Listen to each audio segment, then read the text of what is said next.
Hello guys! Hello Aries! Welcome dito sa aking channel, Kapalaran 888. Welcome! Alamin natin kung anong messages, vibration, gabay energy para sa lahat ng Aries. Ito ay general reading from June, July, August. Wow! So kung makikita mo dito Aries, nasa energy mo to King and Queen of Fire, King and Queen of Wands. So stable yung fire energy sa buhay mo sa next 3 months.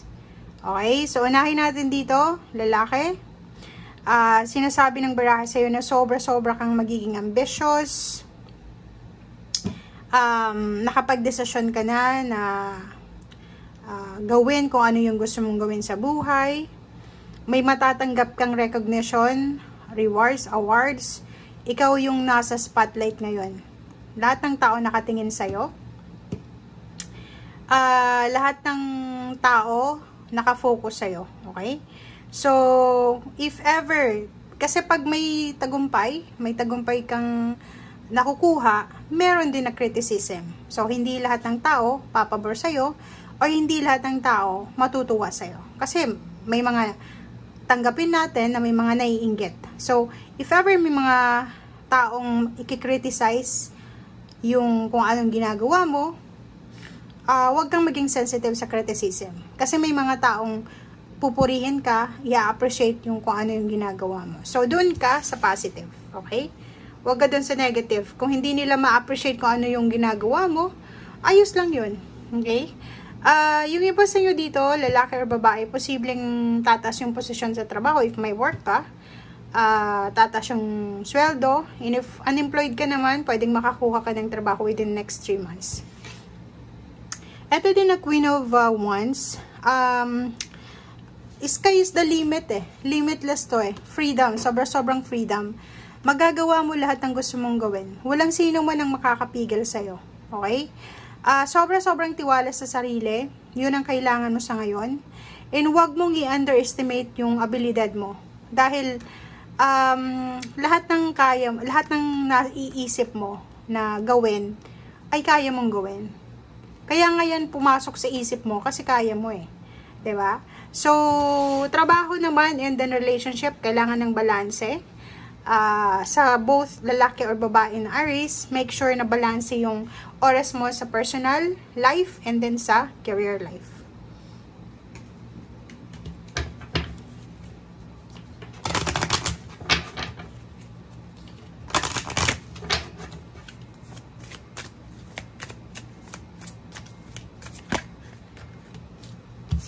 Okay, 3 cards. Number 29, number 23, which is 5, 36 is 9.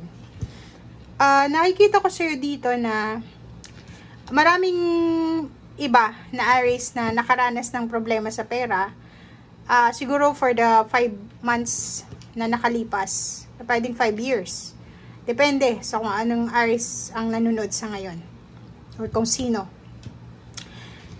Nakikita natin na siguro dumaan ka sa panahon ng sobrang pag-aalala sa pera. Kung saan ka kukuha ng pera, kung paano ka makakasurvive sa konting kita mo, ganito, ganyan. And yung panahon na yon na walang-wala ka, malaking bagay yun sa'yo Kasi malaki yung tinuro nun sa'yo 'Di ba? Yung scarcity, yung problema sa pera, yung insufficient funds, yung walang laman yung bulsa mo, walang laman yung wallet mo, yung panahon na inaayawan ka ng mga tao sa paligid mo kasi unemployed ka, wala kang trabaho, or may trabaho ka man, kulang yung kinikita mo, yung parang iniiwasan ka ng mga tao, yun yung nagtulak sa'yo kung bakit ka maging motivated. And for the next 3 months, June, July, August, mayroong mag-o-offer sa'yo dito.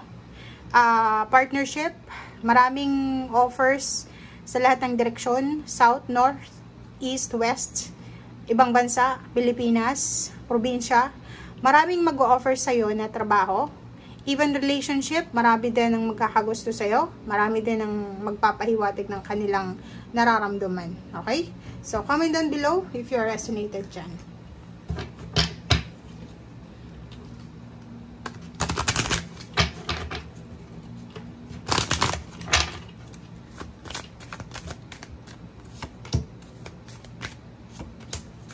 Okay.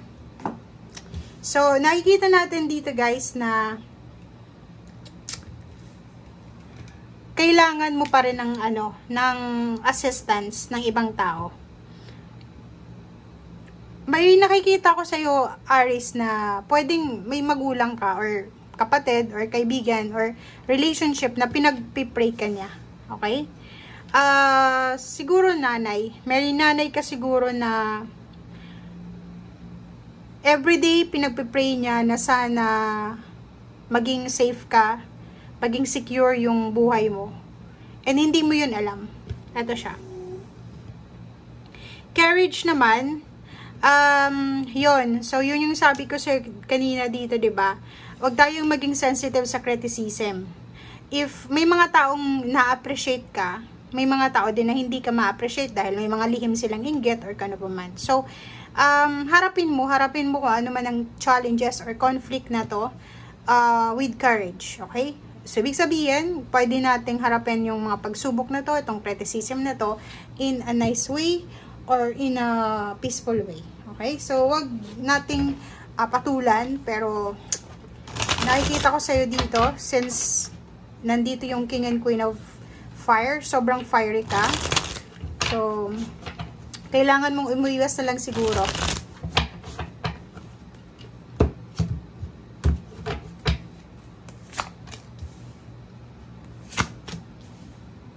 Okay, so yung iba sa inyo dito ang naghihintay ng pera, naghihintay ng financial success, naghihintay ng relationship, ano man itong hinihintay nyo, comment down below. Kasi ito, posibleng nasa 7 of discs ka.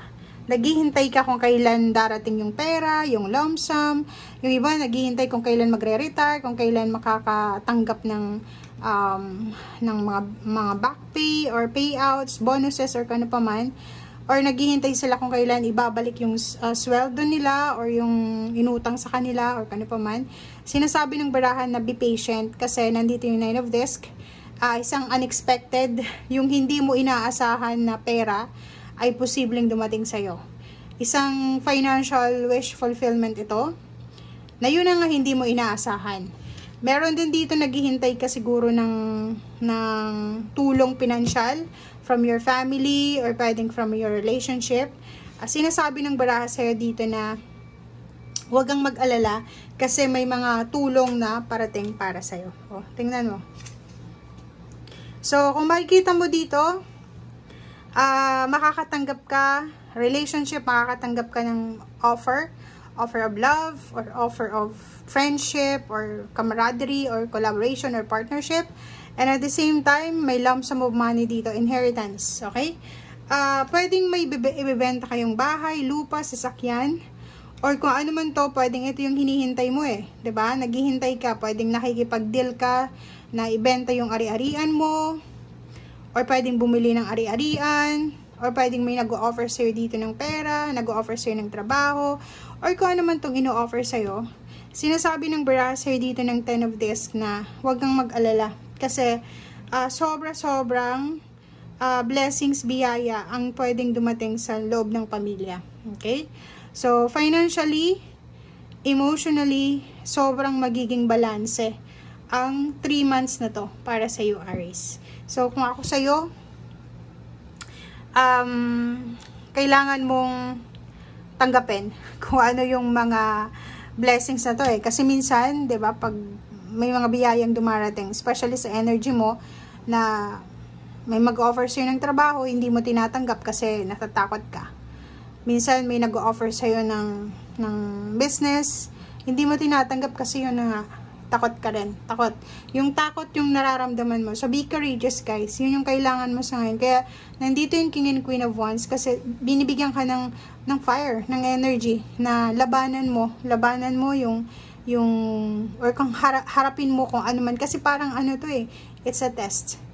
Okay? Maraming pera na parang papasok sa buhay mo. And nasa yung desisyon, nasa yung kamay, nasa yung decision making kung gusto mo ito. Okay? So, parang sinasabi ng barasay dito, masyado mo kasing ina-underestimate yung sarili mo, kaya ganun yung nararamdaman mo. So, wag mong i-underestimate yung abilidad mo na matupad lahat ng pangarap mo. Okay? Kasi matutupad mo to eh. Sobrang galing mo talaga. 'Di ba? So, thank you guys and see you again. Bye!